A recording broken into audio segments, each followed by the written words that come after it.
광고 먼저 하겠습니다. 지난주에 실시한 미션 아쉽게도 실패했습니다. 원래 지난주 미션 조건은 이렇습니다. 구독자 수 30, 좋아요 30, 댓글 30. 이 세 가지 미션을 모두 충족하는 것이 지난주 미션이었습니다. 이번 주에는 꼭 성공할 수 있기를 바랍니다. 아직 구독하지 않은 친구들은 구독 버튼을 눌러주시고 또 좋아요도 한번 눌러주시고 또 더 나아가서는 댓글에도 참여하면 좋을 것 같습니다. 이 세 개가 모두 30개를 달성할 경우에는 반별로 기프티콘을 하나씩 쏘겠습니다. 지난주에는 미션으로 이 솔로몬이라고 하는 삼행시 짓기를 했는데요. 인상 깊었던 그 댓글, 이 삼행시를 소개를 좀 하면 좋을 것 같죠. 썰, 솔직히 로, 로브카 폴리 귀엽지? 몬, 뭔지 알지? 썰, 솔직히 로, 오늘 말씀하신 거 몬, 뭔지 이해가 안 된다.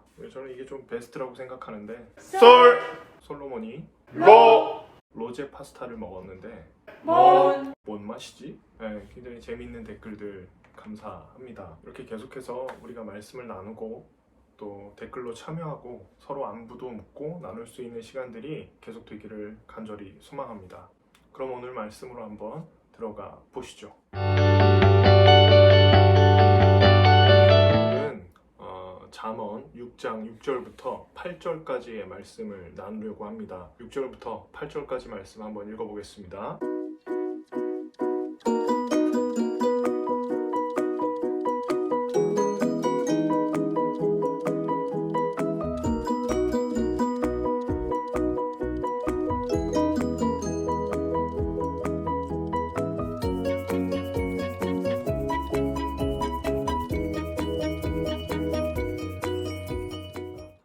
지난주 말씀이 조금 어려웠다는 평도 있고 또 다소 복잡한 내용을 다루려다 보니까 조금 마음의 조급함도 없지 않아 있었습니다. 그래서 오늘은 우리가 읽었던 내용 중에서 제 마음속에 그리고 또 여러분들 마음속에 좀 함께 남았으면 좋겠다라고 하는 말씀을 가지고 간단하게 말씀 나누려고 합니다. 6절부터 8절까지의 말씀을 간단하게 요약하면 개미에게서 배우는 교훈이라고 할 수 있겠습니다. 개미를 통해서 우리가 배울 수 있는 것이 있나요? 네, 그렇습니다. 잠언 기자는 개미가 일하는 모습을 통해서 우리가 배울 수 있는 교훈이 있다고 믿었습니다. 그렇다면 개미를 통해서 우리가 배울 수 있는 교훈이란 과연 무엇일까 한번 생각해 볼 필요가 있겠죠. 결론부터 얘기하자면 이것입니다. 예비함 이라고 하는 거예요. 너무 심플하죠. 개미를 통해서 우리가 배워야 할 점 딱 한마디로 설명하자면 미리 예비함이라고 하는 겁니다. 핵심적인 내용은 우리가 8절에서 읽어볼 수 있습니다. 8절은 개미의 지혜에 대해서 이렇게 설명하고 있습니다. 먹을 것을 여름 동안에 예비하며 추수 때에 양식을 모으느니라. 여기서 말하는 예비하다라고 하는 동사는 어려운 때를 위해서 미리 저축하거나 준비하는 태도를 가리키는 용어입니다. 인간과는 달리 개미는 여름이 수확해야 하는 수확기라고 하는 것을 이 저자는 이해하고 있었던 것 같습니다. 겨울이 오면 개미가 일할 수 없는 시기가 다가온다고 생각했던 것입니다. 즉, 이 개미라고 하는 존재는 겨울이라는 시련이 다가오기 전에 여름에 미리 준비함으로써 겨울을 이겨낼 동력을 얻었다라고 하는 것을 본 것이죠. 즉 모든 것이 풍부했던 여름이라고 하는 시기는요, 먹고 놀고 방탕하게 지내야 하는 시기가 아니라 준비해야 하는 시기로 이해했던 것입니다. 이 비유를 묵상하고 있는데 여러분 요새 청매 시리즈에서 나가는 본문이 창세기입니다. 창세기 중에서도 요셉의 이야기가 등장을 합니다. 이 요셉의 이야기 중에서 41장을 우리가 함께 보면요, 애굽으로 팔려갔던 요셉이 애굽의 왕이었던 바로의 꿈을 풀이해주는 장면이 등장합니다. 이때 요셉은 단순히 바로의 꿈을 해석할 뿐만 아니라 바로가 앞으로 나아가야 될 방향에 대해서 지혜롭게 조언해주는 조언자의 역할을 감당합니다. 혹시 이 내용 다 아실 거예요. 바로가 꾼 꿈에 대한 해석은 이렇죠. 7마리의 살찐 암소, 7마리의 파리한 암소, 7개의 튼실한 이삭, 그리고 7개의 마른 이삭. 근데 이 마른 이삭과 마른 암소가 뚱뚱한 것들을 잡아먹어버리는 겁니다. 근데 이게 잡아먹는 걸로 끝나지 않고요. 다 잡아먹었음에도 불구하고 여전히 파리한 상태에 있었다는 그런 꿈이었습니다. 네, 이 7년의 풍년과 7년의 흉년을 이야기하는데, 이 7년의 흉년이 얼마나 심각했는지 7년에 전에 있었던 풍년을 기억하지 못할 정도로 상당히 피폐하게 될 것이다 라고 하는 것이 이 바로가 꾼 꿈의 핵심적인 내용이었습니다. 요셉의 제안은 제법 간단했습니다. 7년 풍년에 잘 준비해서 7년 흉년을 대비하자. 요약적으로 말하면 이거였습니다. 흉년이 드는 7년의 기간 동안 5분의 1, 그러니까 한 20% 정도가 되겠네요. 세금으로 거두자는 거예요. 그래서 큰 창고를 지어가지고 거기에 잘 모아둔 다음에 7년의 흉작을 대비합시다 라고 하는 것이었습니다. 여러분, 이 제안은 제법 효과적인 제안이 되었습니다. 20%, 5분의 1, 굉장히 많은 금액인데요. 10,000원이면 2,000원이잖아요. 100만 원이면 20만 원이고요. 적지 않은 금액입니다. 근데 풍년이 얼마나 성대했는지 그 20%를 지불하고도 많은 이집트인들은 살아가는데 부족함이 없었습니다. 예, 그러니 얼마든지 지불할 가치가 있는 금액이었다는 것이죠.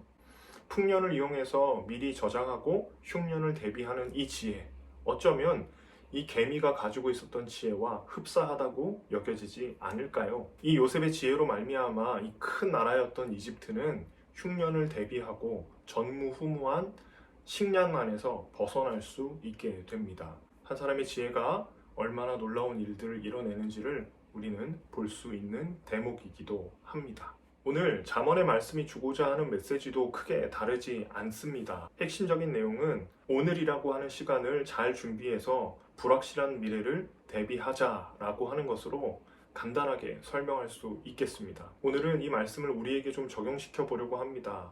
당신은 미래를 위해서 어떤 준비를 하고 있습니까? 아무것도 준비하고 있지 않다면 당신의 미래는 매우 암울할 것입니다. 이것이 성경의 말씀입니다. 11절은 우리에게 이런 경고의 메시지를 주거든요. 내 빈궁이 강도같이 오며 내 곤핍이 군사같이 이르리라. 이 잠언의 동일한 문맥에 있는 말씀입니다. 아무것도 하지 않고 여전히 게을러서 가만히 있는 사람에게는 빈궁이 강도처럼 곤핍이 군사처럼 몰려올 것이라고 경고합니다. 빈궁, 곤핍 이런 이미지는 가난함을 상징하는 것입니다. 단순하게 돈이 없는 가난함을 의미하는 것이 아니고요.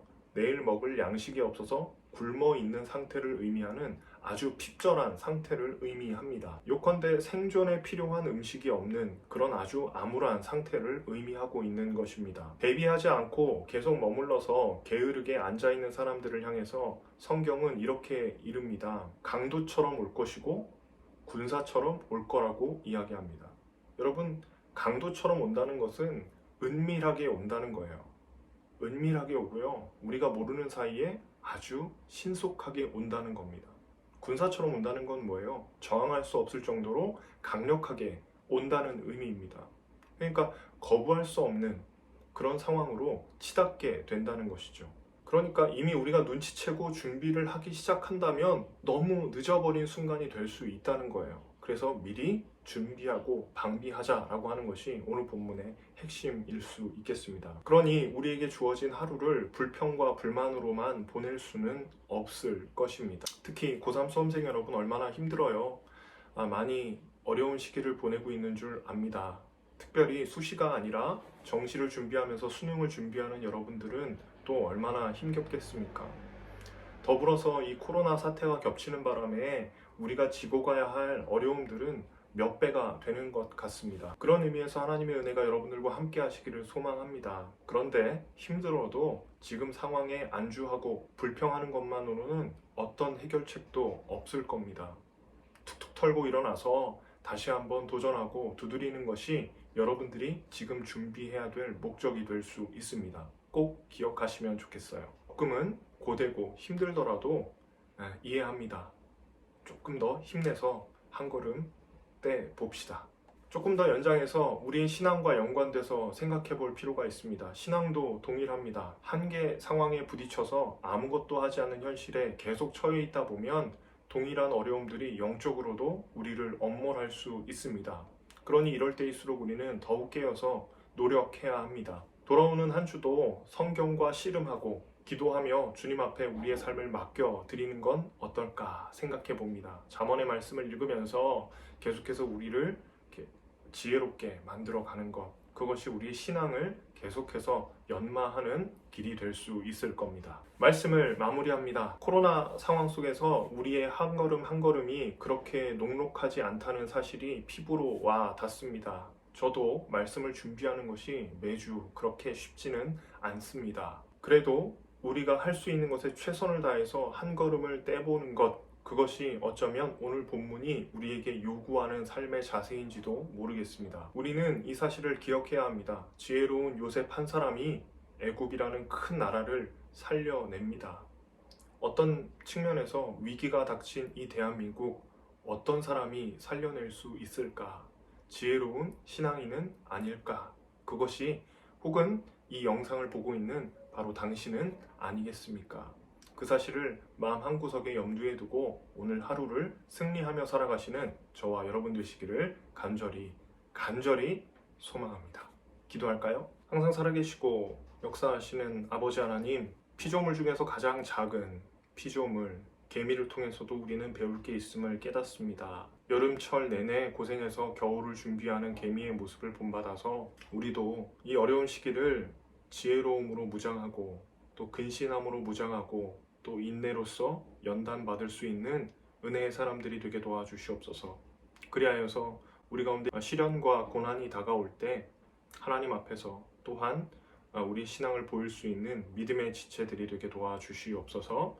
항상 함께 하시고 역사하실 것을 믿고 감사드리며 예수님의 이름으로 기도합니다. 아멘. 이번 주 이벤트 소개합니다. 지난주와 동일하게 30인, 30인, 30인 이 30 이벤트는 계속해서 진행되고요.